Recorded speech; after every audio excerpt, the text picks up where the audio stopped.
take and share with you tonight. When I was trying to work out what to say, Chris said, just talk a little bit about yourself. Tell us a bit. We don't know very much about you. So, sorry. I'm on. So I could tell you lots of things like I spent the first 18 years of my life living in Sandringham. I loved the beach. I've already told you about for Collingwood. I had great Christian parents. I was brought up in a Christian home. I could tell you lots of things like that, but I think it's probably more interesting to tell you some stories. I think if I tell you some stories about me, you're probably going to learn a lot more about me anyway. So let's start off with our presentation, if we can get it on. I'm a reluctant missionary. I think that as we talk, you might hear a little bit more about it. And it's just going to share with you some of the journey that I've had. We're hoping this is going to go. No? It's on.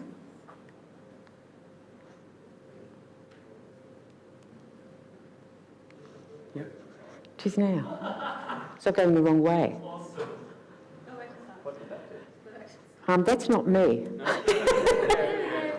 Thank you. Will I try again? Okay, so I first met my first missionary when I was 9 years old, and I thought she was really rather strange. She had a pink twin set, and she had her hair tied back in a bun, and she was looking really, really boring, and she came along to talk to our church. But when she started talking, I thought, this lady's interesting. She worked with children in India, and I thought, that sounded really good. But I didn't like the idea of not being married and didn't want to wear pink twin sets. So when I was 14, I was at a Scripture Union camp, and I became a Christian at that camp, and my hut leader was named Heather, and she said to me, what do you want to do when you become a Christian? Now with your life, what's ahead of you? And I said, I think I want to work with children in India, but I don't want to be a spinster in a pink twin set. So, we've got to go back one. So I guess for me, the biggest thing was, where do I start from here? So I went off to school, and then I wanted to be a physio, and I studied to be a paediatric physio. And in the ensuing years, I met and married a really wonderful Christian guy and had 2 gorgeous sons. And I was back at work part-time as a physio. So my life was all going pretty well. But then there was a shadow over all of this, and that was that my parents both died quite tragically when they were 47. So they didn't actually get to see my sons or get to see me grown up in the journey as an adult. And then when our sons were just about ready to start school, my husband's health deteriorated very quickly. And then I began a very complex parenting role, caring role, working role, as he never returned to work. So deep down, the dream of going off to work in Asia sort of diminished very quickly. And yet I never understood how it could ever eventuate. It was there, it was something I thought about, but I couldn't connect with. And I'd often sit in my chair, or I'd light my candles, and I'd look and I'd think, is this ever going to be a reality?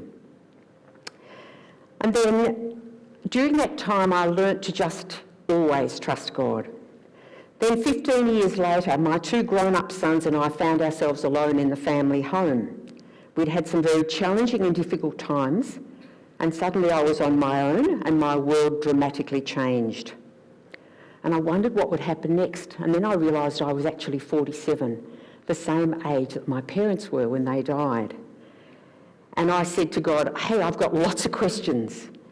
And they were about how would I manage socially, emotionally, financially, physically, and all my insecurities surfaced. But God was ever near, ever faithful, and just kept me focused on my role as a mother and in my work and in my church life. Soon after, I met Reverend Alan Maher, who's the head of Baptist churches in Victoria at the time, and he sent an email. And he sent this email with a job description for a physiotherapist to go and work in Thailand. And you can probably see by the map there, to work in an area along the Thai-Burma border.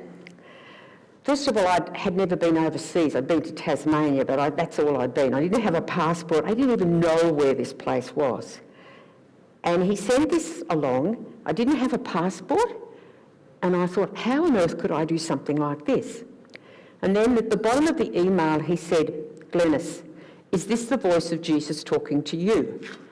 I thought, oh, that's a bit heavy. So I sat down, I read the job description, and then I discovered actually everything that they wanted I could do. I'd done somewhere in my life, and I had done somewhere in my professional life. So this shiver went down my spine. It was as if this was a job description for me. And I'd been working for 23 years as a physio, and I had 6 months long service leave. And they said I wouldn't need very much money, I just had to get there. So I started a very intensive interview and training process, and in 2002, and with the blessings of my sons, family, friends and church, I packed my bags and I was off on an adventure. Well, it wasn't India, but it was sort of in that direction. Now, as part of the orientation course, I had to go to a meeting, and I met this lady, and her name was Joan, and she was 92 years old, and she said, I've been the person allocated to you to pray for you as a missionary. I said, whoa, I'm not a missionary. I'm a therapist. Not a missionary, I'm a therapist. There's a bit of a difference. And she said, oh, so what was your mission? So then I gave her a really good answer about being passionate about my job and my faith life and da-da-da-da. And so she just sat there, and then she said, but you're going on Jesus' mission, so you better find out what it is. And you're there for 6 months, so I hope you find it. So, and then quietly she turned to me and she said, I will pray for you, my little missionary, every Friday at 9 a.m. So, a missionary, that's not what I signed on for. And I'd been briefed and I was ready to go, but one of the things was that they told me I needed to be prepared for village life, and I had to learn to watch and listen and learn the language, and that the area I was going to, this area up here, particularly where it here just dips in that area there, they had two major delicacies. The first one was called swamp rat I should say, and the second one was monkey feces curry. And I thought I might be a vegetarian. I did see the monkey feces curry once in the village, and I just looked at it. But as a physio, I thought, how am I going to be a physio when I don't actually speak any of these languages? So the area I was going to speak Thai and 2 Karen languages. So with the blessing of my 2 sons, lots of farewells and hugs from people, I disappeared for 6 months. Clutching my passport, I went through those doors at Tullamarine and I gulped and I said, God, what on earth have I done? So I had some time in language and cultural training, and then I set off in this truck with my bike and lots of supplies out to the border, which is 5 hours away from Chiang Mai. So this is the area. This is Thai-Burma border. This is the Salween River. One side's Thailand, the other side's Burma. Now remember I said to you Heather was there when I became a Christian, and Heather married Trevor Smith, and they worked at the leprosy hospital in Thailand. And when I was involved in the process and had to do interviews, she was very surprised to find out that it was me, and she said, so we had a lovely reunion soon after I arrived, 35 years later. She said, oh, I'm not surprised it was you, I've been waiting for you. So I thought, well, there's another affirmation, I really am in the right place. So the journey began with Solo, the enthusiastic 26-year-old Karen nurse, and myself, and wow, I was at a steep learning curve, adjusting to culture, language, poverty, injustice, no mobile phones, and a very rare internet connection, and village life, and the heat, and the heat, and the heat. Many times, I used to think about that question, what am I doing and why am I there? So that's me at the project. Now, there's a few challenges to village life. First of all, very rarely do you actually get in a truck and go somewhere and you get out. There's a lot of walk. The flooded rivers, boats being in piranha-infested waters was another interesting occasion. The toilets, the bathrooms, and as you could see, sometimes we're lucky that has a roof. Sometimes you're not quite so lucky. There's no roof, there's no walls, and that there's where you squat, and that's the water to wash yourself. I didn't go at that village. I hung on for many, many hours while we were there. I just found that a little bit difficult because just up above that was the school where all the children were. And they're always very interested to know how the foreign lady goes to the toilet. My role was teaching and working with children and working with the parents and the grandparents, as you can see here. A very challenging but beautiful time. Sometimes it was mud, lots and lots of mud, and the remoteness of the villages. You know, I do a home visit here and I get in the car and I'm there in 20 minutes. You know, we could spend 3 or 4 hours to get to the area. And slightly different than working in eastern suburbs of Melbourne. So the other thing that underlying it all was the problems around the refugee status. And this is a refugee camp. You can see in the top picture, that's what a lot of the houses are like. Very poor and very few facilities, limited water supply and no electricity. And again, you can see me there, the camp's at the bottom, and then I'm standing again at the border. The challenges of the disability was always a real problem, and for me, that extreme poverty, so that's a typical kitchen. This is where you cook. The family would sleep around here. This is just a bamboo floor.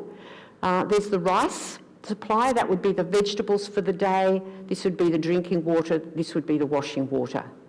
And that would be what existed in most of the houses. But I kept remembering what Joan said, what's mission? Now this was supposed to be all animated and coming in one after the other, but it doesn't matter, Matt. It's all on at once. So what does mission mean? Okay, let's just look at this. So it's an important task, it's a responsibility. These are all from Thesaurus and different dictionaries. It's our calling, our life work, our vocation, our objective, purpose, pursuit, commitment. So maybe we do have a mission after all, and maybe if we've got some of these strong passions, maybe we are missionaries. That's an interesting thought, isn't it? But I know I'm passionate about being a paediatric physio, and I've been really lucky. I've worked with babies for the last 37 years, and I work on activating their brains and their neuronal pathways. So when a baby's born, they're pretty splattered, like this. They can't move, they can't do anything. And within 12 months of their life, they start to do all these amazing things until they're up walking. And these are the sophisticated things us adults can do with our bodies. There's a developmental sequence, there's a process that goes through. And the interesting thing is that I need to know that process and where the child is on that continuity. I guess for me there's always hope because the brain has a beautiful ability to prepare itself, heal itself, and the plasticity of the brain is something that is amazing to watch. So where there's an impact on the developing brain, so you can see some of the children here, where there's been that impact, what it means is that the child's development will stop at that point of time and we have to reactivate it. Or they may lose some skills and we have to go back to the point they lost them and try and regain them. So most of the children that I work with in Thailand have an insult to their brain that I don't see here in Australia. So that's usually birth difficulties, infections like malaria, and it's a delight and an absolute privilege to actually reactivate their brains and get some progress in their mobility and function. It's very humbling to share time with them. We have lots of fun, we have lots of sadness, but it's a delight to work with these beautiful children, both here and in Thailand, and being part of the miracle of parents finding hope. We've got really, really interesting things, but I thought I might teach you one. There's a skill called crossing the midline, and those in the midst here are teachers or know anything about teaching know that you need to be able to write like this. Well, most of us write this way. Some people who are left-handed write that way. We have a skill called crossing the midline. So if you get a bunch of 2, 3, 4, 5-year-olds and line them all up here, so a 2-year-old has the ability to cross their arms at their knee level. A 3-year-old can cross their arms at this level. By 4, they are starting to do it at this level, and they need to be able to do it at that level to go off to school. So that's called crossing the midline. The important thing about it is that I know anybody who can do that, yeah, you're good. Anybody who can do that actually has a well-developed brain. If they don't, they're having difficulty. You see the 3 little boys there, all the same age? This is called crossing the midline. Oh, back. You can see here, this little one here's got it. This one's cheating because he's actually using his arms to help do it. This one's got one side happening. So for me, I look at certain skills that children are doing and that can tell me what their little brains are doing. Okay. You're going to have a turn. I've got an assistant. He knows nothing about what's going to happen to him in the next 2 minutes. He's going to put a hat on back the front and be a rapper. Yep, okay. Yep. And I'm going to talk you through a short rap, which has got activities in that's going to activate your brains and your neuronal pathways like I do with my children. And just to give you a little bit of an exercise. Is this all right to do dance in the church, boss? Anyway, you just have to bear a little bit till we get into a little bit of a rhythm here. And all you have to do is follow on what I say, and they will too. Would you like somebody to come out and help really you? Good. Okay, can we have another volunteer? Yes, come on, let's have a second volunteer. Okay, it goes a bit like this. Would you all please stand? If your elderly wants to sit, you can, but it's preferable if you stand. And just follow me, all right? And you have to listen. Are we watching? Okay, let's go. Oh, you may protest about your aches and pains. You can stand or sit. There may even be some gains. We start with some simple moves designed to get you a-going. A wiggle, a giggle, a move or two. Let's see what you're a-showing. Now, eyes to the front and look and hear. No one is watching you from the rear. So, roll your hands, move up and down. Can you change them without a frown? Bottom to the left as you change direction. Bottom to the right as you change direction. Roll your hands, move up and down. Can you change them without a frown? Stretch and reach and listen. Well, crossing the midline is hard to tell. So stretch and reach and listen. Well, crossing the midline is hard to tell. Right elbow to your left knee, left elbow to your right knee, right elbow to your left knee, left elbow to your right knee. Now, right elbow to your left ear, left elbow to your right ear. Do stop worrying, it's really okay, your body can't do it, there is no way. Now, with your left hand, draw large sixes up in the air, while your left foot makes clockwise circles in the air.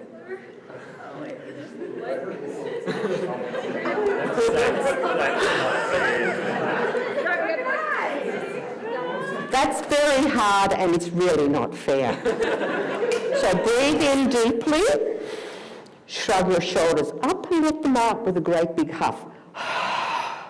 Turn to your friend who is by your side, shake and greet them and forget about your pride. Now turn to your partner on the other side and shake and greet them and forget about your pride. So we are finished. You did so well.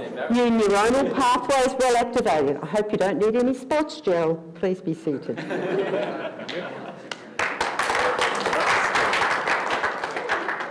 You've made some new neuronal connections. I asked you to do 2 things that you cannot do and your brain can't do. but your brain tried to do it. So even as an adult, your brain will continue. That's what I tap into in my work. So sorry about that, but let's just get an idea of what goes on. Just need to get myself resorted here. Okay, I'm going to tell you a couple of stories. So this is a story about a little girl. I'll just move across so that I can see. So she had a very traumatic injury in the middle of her back and had extensive surgery to repair the damage. She had damage done to her internal organs and needed extensive surgery. Soon after, her father died. In shock, the mother delivered the third baby 2 months early. So Mum had suddenly a very traumatic time. February 2016, her mother was told that B-Pawn wouldn't be able to sit, walk, and she would be incontinent for life. The first time our team went out to see her was a very difficult time for her mother. She was widowed and caring for her 3 little children. Matt, can we have the lights down a little bit? Yeah. They lived in a very poor, remote village 4 hours away from the project. And she wasn't able to sit or move, and she was very weak and traumatised. And she was unable to return to the village, school, and to be with her friends. So here we've got 2 people on our team. So this is the physio, and this is the physio aide. And here they are trying to stand her up for the first time. So the decision was for her to come in and spend some time at the project. So this was just before I arrived, and you can see Joan and I there with her. She was quiet, she was sad and often cried, and she was quite traumatised and used very limited language, her mother and staff. She was reluctant to play, and she had trouble sitting, and she couldn't move. So this is her needing to be held up to sit. Everything I do is about play-based. So we started with play, and we got a little play group going with a few of the other children, and she began to relax and play. So using play-based therapy, I worked on a sitting balance. So you can see here how she needed to lean up against, and you can see how weak she is in her legs. Very little muscle development there, and in her hands.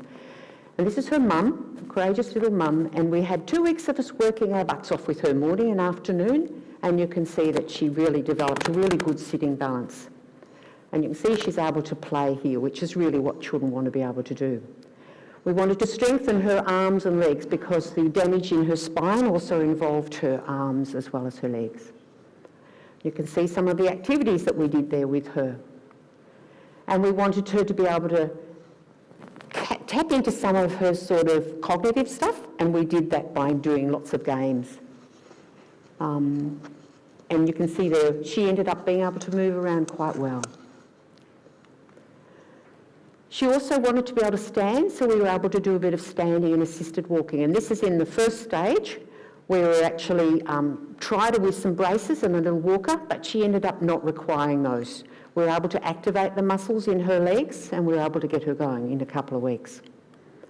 So the outcome was that she was actually then able to move around, to crawl, to climb, and she started to get sensation in her legs. So there was a lot of change. Here's Joan playing a game with her. We had chocolate frogs from Australia, and they were good bribes along the way. She became very alert and chatty, cheeky and interactive, and she started using her Thai and Korean and even talking English to Joan and I. She loved to play puzzles and games and language activities, and this helped build her confidence and emotional well-being. And her mother was thrilled, and she had some hope for her daughter and her family's future. So it's very humbling for me to be able to be part of such a miracle time. And you can see the difference in this little girl in a matter of weeks. So yeah, there's lots of wonderful stories you can tell, but they're not always the reality. And I'm going to tell you a story about one that's not quite as exciting outcome. We travelled for 2 hours. We travelled for 2 hours on slippery roads with four-wheel drive and chains, and it was a very remote animist area. There was no electricity, it was really dirty. There was no water, and most of the water was carried in from the stream. And we were warned that the people were very poor, they were primitive, and that as a Christian organisation we may not be welcomed in that area. There were a few adults around, for this was rice planting time. The teacher hadn't arrived at the village this week, so as a great novelty, I was quickly followed at a distance, mind you, by all the village children up the very steep and slippery path. They were cautious at first, as some had not seen a white foreigner. Curious like most children, they then accompanied us and guided us to the very small and dilapidated bamboo hut. This hut has no windows, which is the animus practice. It was very dark, and when I went to the door, the smell was overwhelming. Niwat, 14 years of age, sat huddled in the corner, sitting in his filth, and very ashamed of his incontinence. Even though the sun was shining, there was something very spooky about this animus village. The goosebumps were all over me, and yet it was 35 degrees. I remember dark times in my own life, and I felt totally overwhelmed. Niwat dragged himself on his tummy a short distance to the doorway, and I struggled with the smells and the filth and the powerlessness of his extreme poverty and disability. I too wanted to run away back down that hill. But Jesus quietly spoke words of encouragement to me. Forget about your own stuff, Glenys. Look past your own fears and darkness and the filth and find the boy. Then something amazing happened. Niwat looked at me with such an understanding look, and he smiled, and his shiny white teeth and eyes radiated in the darkness and the dirt and the sadness. And then I had the courage to go on, and I knew the young people on the team were struggling too and waiting for my responses. The children told us that Niwat had been a village school captain, and he was very popular and the hope for his family. His father was dead, his elderly mother was left to raise 5 children. The 2 older brothers had gone to Bangkok to work a year ago, and they had not been heard of since. And there were 2 little girls who were quite feral in the village. They came back at lunchtime and gave some water to Niwat and any food they could find. But then he had 2 major attacks of the malaria within a few months, and this was the cause of his condition. His mother was unable to get the necessary medication, and he developed complications to his brain and couldn't walk. He couldn't talk, and he had great difficulty eating. So the once big, strong, healthy boy was thin, weak, and very stiff with spasticity. Salo regularly had a saying which translated, "Can we fix?" There's lots of words in Thai language that's got some really interesting connotations. She would say, "Can we fix?" knowing that sometimes there was nothing we could do. And again she turned to me and she said, "Glenn, can we fix?" So we started to ask and talk to Niwat and talk to the children. And his continuing penetrating eyes did not go off my face. And he kept going with his bewitching smile. And his answer was very simple. He wanted to walk. He wanted to go back to school. Now, being a mother, I really wanted to wash him. I wanted to find what was underneath all that dirt. But there was no water. We gave him milk and some chocky biscuits, which he devoured, but he did have trouble eating them, swallowing. Then we started working with him, and his amazing courage, and I was to find a brain that started to respond. And he stood and he worked with us.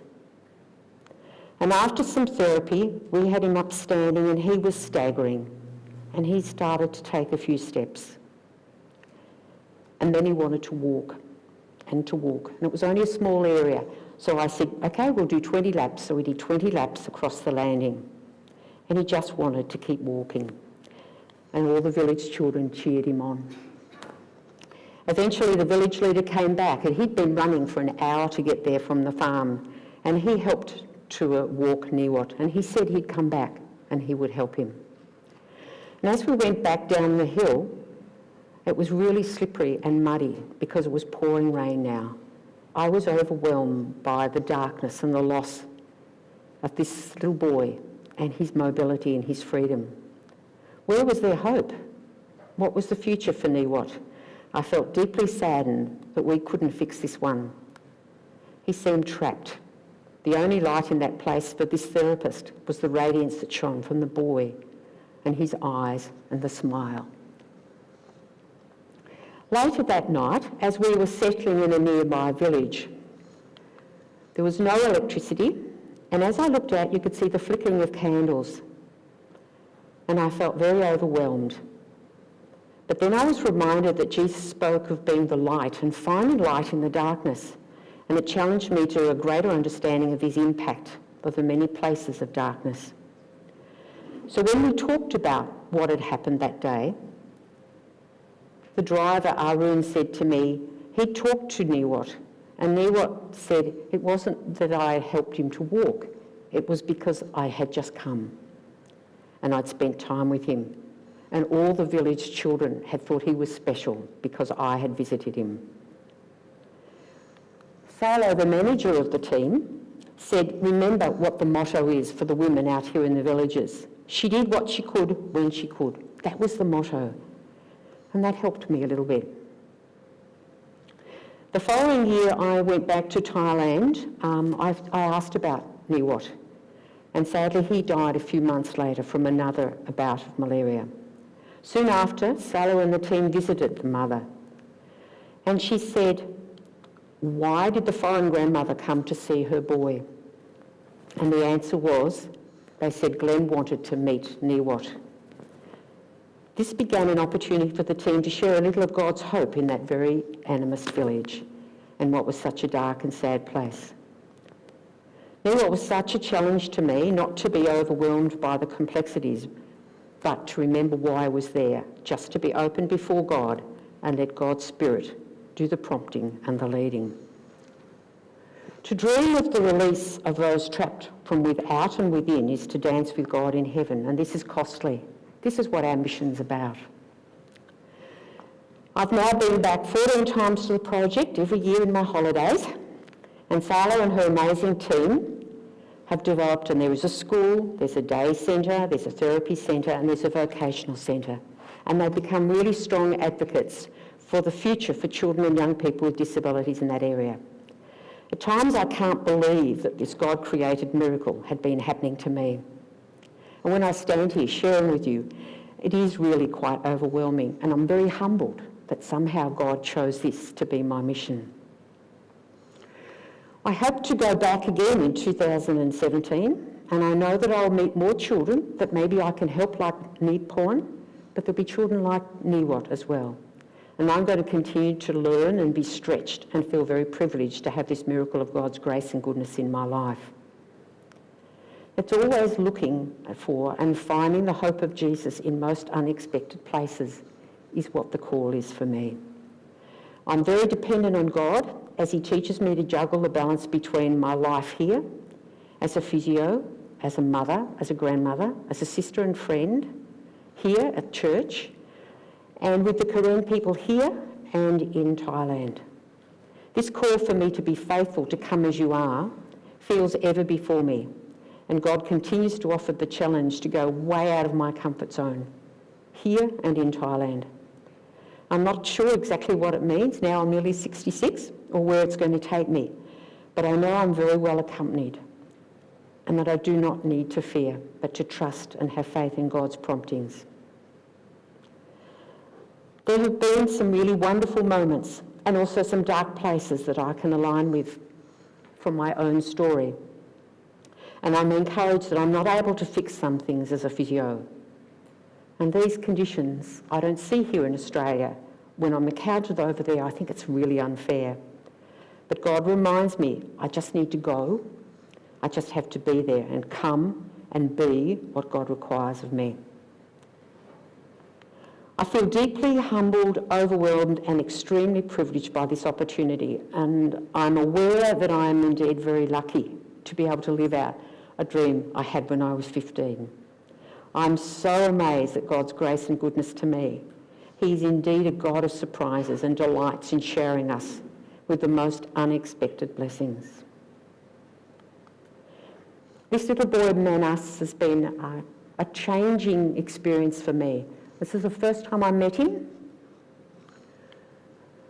and then again, and then this is just recently.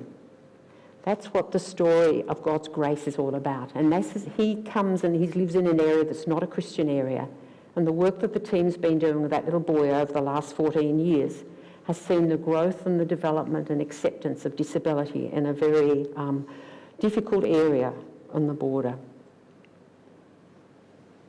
The eagle is my totem. Its great capacity and strength to rise up above anything. And many times I've been deeply comforted by this image. But I also love the thought of the baby eagle being helpless and vulnerable, sitting in the nest high up on the cliff, just waiting for the right time to fly. Many years ago, in one of my many darkest times, I was deeply challenged by this vision and hope of the eagle. And God very clearly told me that I would one day fly above all that had tied me down and endeavoured to squash my spirit. The baby eagle has indeed been off flying with a little bit of help from Singapore Airlines. And I've been able to fulfil a dream and a passion. A few months after I returned from my first visit, I set out to find Joan to thank her. She was praying for me every Friday morning at 9 a.m, her little missionary. So many times during the 6 months, the thought of her praying for me washed over me with peace and sometimes a sense of humour, because I knew she would be doing it, and it was so encouraging. And I even received 2 cards. She was a woman, not many words. Dear Glenys, still praying, Joan. Second card, still, dear Glenys, still praying, God bless you, Joan. So I went and asked what's happened. When about 5 or 6 months after I was back, I was at a meeting, and I said, I wondered, I'd like to be able to contact Joan. I want to thank her. I want to tell her the story. And they said, well, she came in every week for prayer time, and we told her about your activities. I used to send out an email, and she heard about my stories. But then they said she died, and she died 2 months after I got back. I wanted to tell her that the little missionary, reluctant though she was, had found her mission. Thank you to everybody at NRUC for your support and your love and encouragement to me. It's because of that that I started coming to this church, and your belief and your faith in me. Thank you for some beautiful kids. We knitted hats and took 2 last time.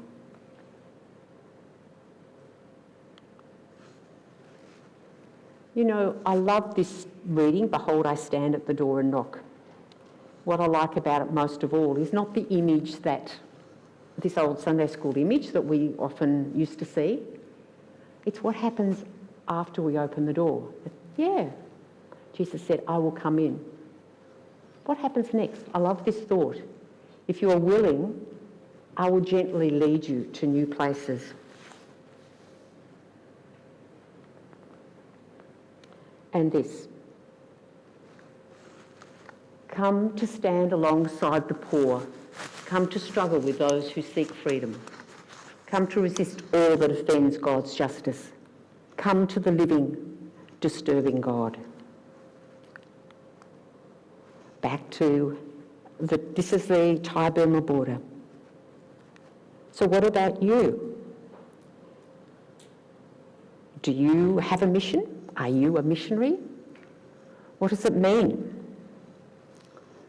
Are we willing to let God into every aspect of our lives, to be open to God, to define, refine and use us?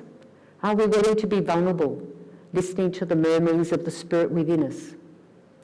For God calls us to go beyond the known and go beyond the comfortable places. I was taken out of my comfort zone. I still am every time I go over there. I get very, very nervous, and those of my dear friends here in my small group know how nervous I get before I go, because I'm taken so far out of my comfort zone. But God says, I'm there with you, and I always will be. So thank you for sharing with me tonight, and it's my prayer that God will richly bless you and give you the courage and encouragement you need to find your own mission, wherever it is and whatever it is and wherever it'll take you. And have fun exploring the flight paths that may be ahead of you. Doesn't matter whether we're 15 or we're 95. God calls us to be passionate about the gifts the latest gifts that he gives each of us. Let's pray. Gracious God, you may not call us to travel overseas or even leave our own home, but you help us to be open to trusting you, to be courageous in praying and discerning what we are passionate about today. Help us to be willing to let you into every aspect of our lives, to be open to your Spirit prompting us as we hand all of it, not some of it, but all of it to you. Loving God, we really want to recommit ourselves in you. We want to find our God-given mission. We want to let your love and your grace and your goodness and your patience work in us today and forever, to define, refine and use us. We pray very confidently in the name of Jesus. Amen.